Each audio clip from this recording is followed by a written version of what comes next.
Interesting thing about our society over the last 5,000 years or so, we've codified women into two categories. Oh, someone's at the door. I can tell someone's at the door. We've codified women into two categories. All women who have sex fall into one of these two categories, and then perhaps one of the branches underneath. But it's going to be very clear. All women are divided into one of these two. And I'm not going to tell you what they are right now because I don't want the girls throwing their shoes at me. Two categories. First one I'm going to ask you fellas, think about this for a moment. I'm going to describe a woman to you. She's a girl who has sex entirely because she enjoys it. She has sex with whatever guy she finds amusing to her at the time. She does it because she wants the guy to like her. Or she does it because she knows that she's going to feel okay with it. She knows she's going to have a good time. She does it, and everyone around would say she does it without any self-respect. This is a girl who gives it away without any concern for any future commitment or anything else. All right? And we have a very unpleasant word commonly used to describe such a girl who has sex without any thought of marriage or commitment or relationship. She exclusively has sex because she has a good time with it. And what do we call her? My type of girl. An enlightened man. We call her a slut. Sorry, ladies, it's not my fault. It's what you'd call them too. That's true. Okay? Now, interesting thing is, all you guys love sluts, at least once in a while. Okay? But you've pretty much all been raised and culturized to despise sluts and hate them and fear them. No one ever had their parents say to them, stay away from sluts, they're bad, or perhaps some of you did. But you never really needed to, because in the same way as no one ever gets taught, don't eat your playmates, cannibalism is bad. There's so much media, so many jokes about missionaries getting eaten in cauldrons, that you don't ever have to be taught that. It's taught to you by society at large. Cannibalism is bad, don't do it. I'm pretty confident no one here ever got actually taught by their parents not to eat humans. All right, now, with this in mind, you all know cannibalism is wrong and bad and nasty, except it's still done all around the world, not in what we think of as Western cultures, but except maybe in Roman Catholic churches when they're doing communion. But for the most part, hey, I mean, I've listened to the stuff they say. For the most part, cannibalism is very heavily eschewed. They say, oh, stay away from it. It's not natural. Of course, it is natural. People don't eat other people because they've been taught not to.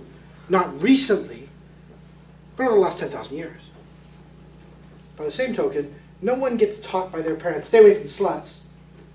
But they know they're supposed to. Every guy says, well, of course I'd fuck her. I would marry her.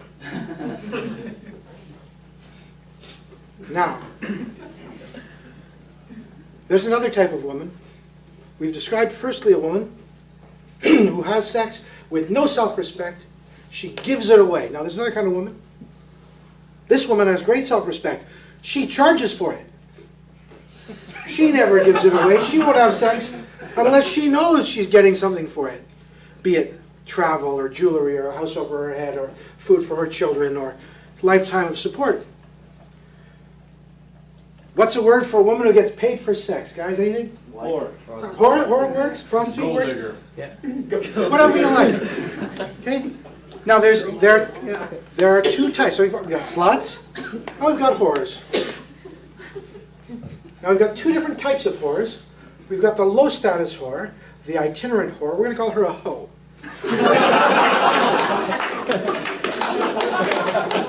The hoe, not just a garden implement, the hoe is a woman who says, well, yeah, sure, he's going to take me to Hawaii. I'll fuck him. Or he's bought me a couple of great dinners and some drinks, and he's given me a bunch of rails of cocaine, or He bought me this ring, and so she'll have sex with it. So that's an itinerant, occasional, on-demand whore.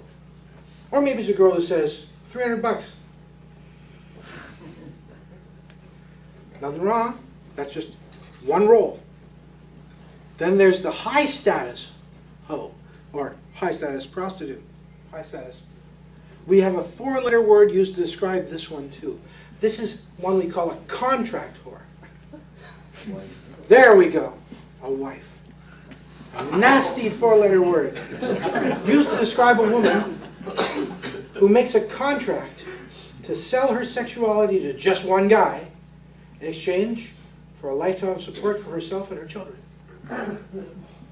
She doesn't even have to have sex with the guy after she's made that transaction. And fairly often she won't. Everyone hear what I'm saying? Yes. Yes. Okay. Now, sorry to say that all your moms are probably one or the other type, either sluts or whores. I mean no disrespect. I fuck both kinds. Probably not any of your mothers. I'm not going to take the time to check. Okay, but I'm not even going to check my phone. But the point is, guys, society makes this true. So now let's come back to that first kind of girl. You know, that one we've all been trained to hate. This girl is called a slut. And we all go, ooh, a slut. It's got such a bad sound to it. Although, it's fun to hang out with her for a little while. But, ooh, a slut. Such a bad thing. Girls have been so ingrained with hatred of themselves if they believe they're being slutty, that they'll go way out of their way to stop themselves from doing things they'd like to do until some way they can find to make it not count. Okay? When they can make it not count, they'll do it. Because there's really only one thing that's keeping them from doing it, and it's that they're going to feel badly about themselves. And what is it going to feel badly about? I'm going to tell you guys, they're going to feel badly because society has taught them that if a woman does what she wants to do for her own reasons, because she enjoys it, she's going to have a good time with it, she has no self-respect. Try and process that one for a minute, guys. If a woman does what she wants to do for her own reasons, she has no self-respect. Can you process that? I can't. I've been trying for a long time. Those things don't make any sense to me at all. But somehow, society is very adamant about it. Okay? If a girl exercises free will, she has no self-respect. What? Go ahead. But is there more context? Is there more in the sexuality context? Well, absolutely. Okay? But it's also in every other part of life. If a girl decides she wants to be a professor, move to another country, and her mother says, aren't you going to get married and raise a family? And she says, no. Her mother will condemn her. Society says, how selfish are you? You're not going to have children? Excuse me, guys, but as far as I can tell, having children is the most selfish act there is. Certainly for men. Clone yourself. That's what it is. Having children is the most selfish act you can do. Hey, once you've done it, it sure is a heavy burden. But you decide you're going to pay that burden forever because you want it that bad. This is part of the reason it's so important for us all to believe that our child is our own. Because we've decided to pay for that burden for a long, long time because we want that ego gratification of cloning ourselves. Anyone have a problem with that as an idea? Go ahead. Is it possible to be non-selfish when it comes to having kids? Well, I want you to think about that. I want you to answer that for me, okay? I believe that every action you take throughout all of your life, even something as nice as helping an old lady across the street, is a selfish act. Everything you do because it rewards you in some way, either an immediate material way, or a sense of self way, a sense of happiness for having done something. Everything you do self-servingly. Yeah, I understand, but what I'm saying is selfish has a negative connotation, right? Hey, I'm not even trying to get to that point. I'm saying it not as a negative thing. Everything anyone does is done selfishly. People who think that altruism means they're doing it for the common good are not paying attention to the fact that doing it for the common good makes them feel good and they know it. I agree with you. Yeah. This comes back to that very beginning thing. When you do nice things for people for no reward and you get the reward of feeling good about yourself, good on you. You've done it selfishly. And that's great. But selfishness, like sluts, has a very bad reputation. But in truth, self-interest, especially what we call enlightened self-interest or long-term selfishness, is a very, very good thing. It's the reason we do all the smart things we ever do in our lives. Go to college. It's not a short-term selfish thing, it's a long-term selfish thing. Right?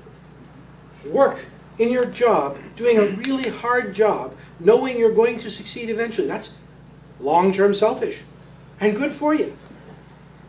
Okay? So the answer to your question is, no, there's no way you can have children and not have it as a selfish act if you're involved in their existence. You can have children as a selfish act that's short-term selfish if you just don't bother to tell the girl you're coming, don't pull out, don't worry about whether she's on the pill, and then fuck off.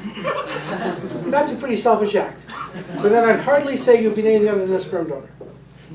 You haven't really fathered a child in any significant way. What of the concept of actually being in love with a girl and actually having that child as an expression of love, as a concept? Absolutely, completely fair and completely selfish at the same time. How so? Well, let's see. I love Violet over here like I've never loved anyone before. She's fantastic. And if I thought that she and I could create a baby that would be a combination of the best attributes of she and I, and it would be a wonderful thing we could do for the world, and a wonderful thing we could do to cement our relationship. And I thought, okay, let's do it. Is it a selfish act? Doing it 100% with my own personal happiness, satisfaction, and gain. Now, aside from whether that's likely, it ain't. Aside from whether that's likely, I come back. Yes, having children is a very selfish act. Not that selfish is a bad thing necessarily, but you're not doing it out of a sense of duty to society, no matter who tells you you are. Now, it survives, that's what the cable's for. So, we have these two types. We have this woman who's been trained her whole life by her parents that being a slut is bad. Not only that, she doesn't just think it's bad if men think she's a slut, because in truth, if men think she's a slut, who gives a shit? She doesn't care. By the time she's reached the point in her life where she's having a good time with sex, it's nothing to her if men think she's a slut. The truth is, men describe women as either a slut or a bitch. A slut is a girl who'll fuck anybody, and a bitch is a girl who'll fuck anybody but me.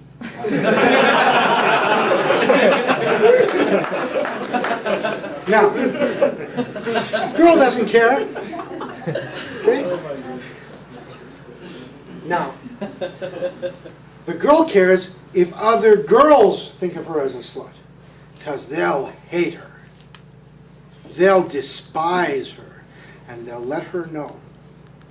Because a girl who allows herself to be seen as a slut, who behaves in a way that people would think of as slutty, damages other girls. It damages their viability in a marketplace in which they're working as hoes. Mommy has no worry, in a serious sense, if daddy is fucking a hoe, or a professional street hooker, or an escort. She won't be happy about it, but she'll get over it.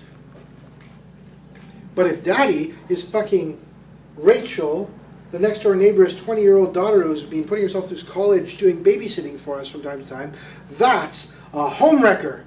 She's a slut. And she's a serious threat to the power base. Because after all, mommy needs for daddy to be paying her for sex. Even if he's not getting sex. She needs for him to be paying her for sexuality, for exclusive domain.